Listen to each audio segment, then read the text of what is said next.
aleluia, aleluia, aleluia, aleluia, aleluia, aleluia, aleluia, aleluia, aleluia, aleluia.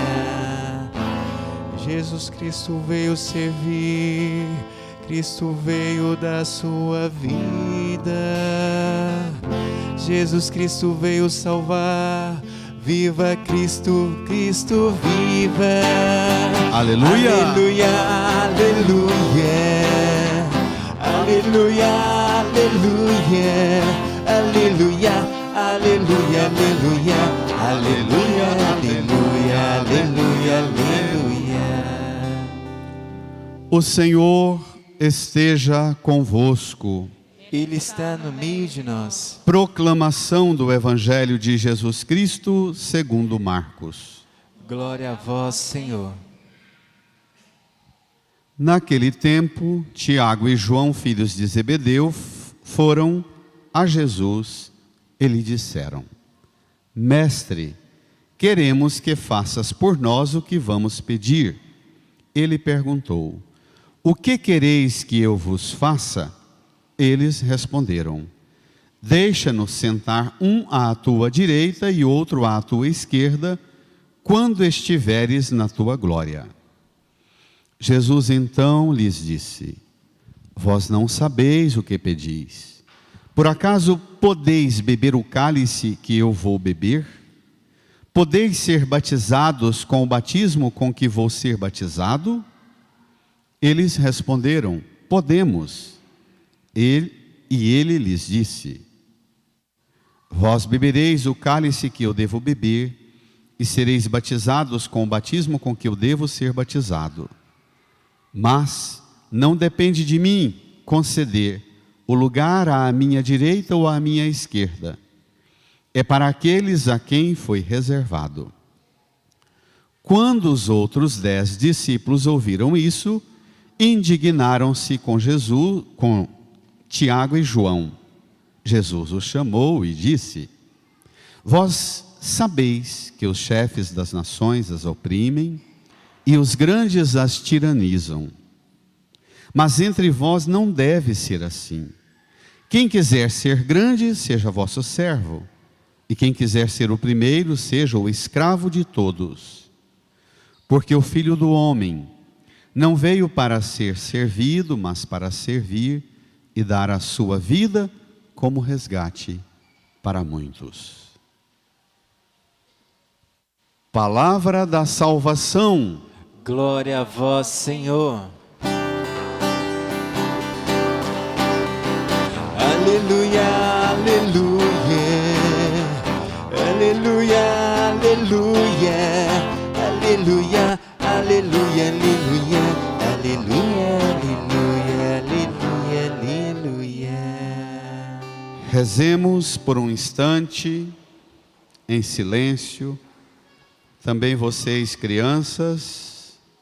criançada, no silêncio vamos rezar, pedir ao Papai do Céu que nos dê o auxílio do Espírito Divino, pois só o Espírito Santo pode fazer-nos compreender essa palavra e sermos por ela transformados. Rezemos.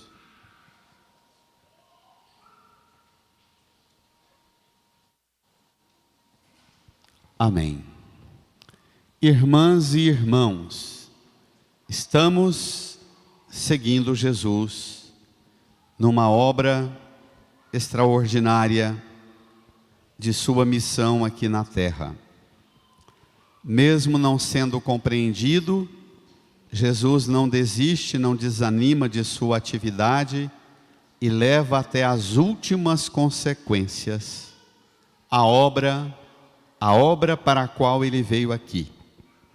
Nós estamos hoje no capítulo 10 de Marcos, versículo 35 a 45. Esse texto, ele é decisivo para a gente continuar no seguimento de Jesus. Ele lembra o que nós vimos com o Evangelho de João, há umas 8, 10 semanas atrás, Quando Jesus dirigia aos apóstolos um discurso sobre o pão e a vida que ele dava, e os discípulos ficaram escandalizados com o que ele falava, e ele pergunta aos apóstolos: e vós também vos quereis ir embora? Lembra? Em Marcos, esse texto aqui está naquela linha de um tipo de revisão, dizer: olha, se vocês querem continuar me seguindo com essas motivações, ou mudem as motivações, ou vão embora. Mas com essas motivações, não continuem me seguindo. É bem isso. Vamos lá? E o texto de hoje começa assim. Naquele tempo, versículo 35, leiam: Tiago e João, filhos de Zebedeu, foram a Jesus e lhe disseram. Tiago e João, filhos de Zebedeu, estão com Pedro e André, que são também irmãos. Pedro e André são irmãos, Tiago e João são irmãos. Jesus, no começo dos evangelhos, depois do batismo, foi para a margem do mar da Galileia, fez a sua primeira pregação de dentro da barca. No final da pregação, ele pescou com a sua pregação os 4 primeiros discípulos, que depois os constitui apóstolos. Os 4 primeiros são exatamente Pedro e André, Tiago e João. Primeiro Jesus fala para Pedro e André: vem e segue-me. Caminha mais um pouco e encontra Tiago e João, filhos de Zebedeu, e fala: vem e segue-me. E o texto dizia: eles deixaram seu pai, as barcas, as redes, e o seguiram. Por que nós estamos falando de Tiago e João? Porque domingo passado foi o enfrentamento com Pedro. Lembra? Pedro dizendo: eis que nós deixamos tudo e te seguimos, o que vamos ganhar com isso? Então nós estamos com o confronto de Jesus com as 4 primeiras colunas da igreja, os 4 primeiros apóstolos. É este o confronto. Então, eles vão a Jesus com um pedidozinho piedoso. Disseram a Jesus, vamos ver? Mestre, queremos que faças por nós o que vamos pedir. O que é que está no coração de Tiago e João que os faz chegarem em Jesus? Não é um modo de pedir muito piedoso. Parece uma espécie de pressão. Na linguagem da política a gente fala: vamos fazer uma pressão política para dar resultado isso aqui. Mestre, queremos que faças por nós o que vamos te pedir. É mais ou menos assim. Nós temos uma bagagem, uma reserva de razões para dizer para você o que nós vamos pedir. Então, não venha dizendo que não dá. Jesus, versículo 36, piedosamente, docemente, como em tudo, respondeu. Leiam. Versículo 36, ele perguntou: o que quereis que eu vos faça? Eles responderam: deixa-nos sentar um à tua direita e outro à tua esquerda, quando estiveres na tua glória. O que é que Jesus estava fazendo? Que cena e que situação era aquela que Tiago e João interrompem Jesus, se aproximam de Jesus e dizem: queremos que faças por nós o que vamos pedir. Jesus pergunta: o que quereis que eu vos faça? E eles pedem os 2 primeiros lugares, na glória. O que é que está por trás? Pasmemos. Nós começamos a ler no versículo 35. Nos versículos 32, 33, 34, diz assim: eles estavam a caminhar e subiam para Jerusalém. Jesus caminhava à frente deles e estavam assustados, e os que seguiam Jesus tinham medo. Tomando novamente os 12 consigo, pôs-se a dizer-lhes o que ia acontecer com ele.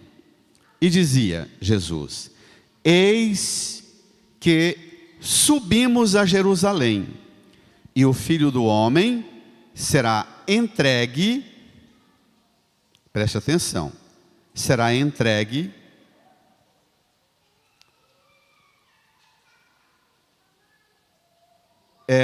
aos sumos sacerdotes e aos escribas. Eles o condenarão à morte, entregá-lo-ão aos pagãos.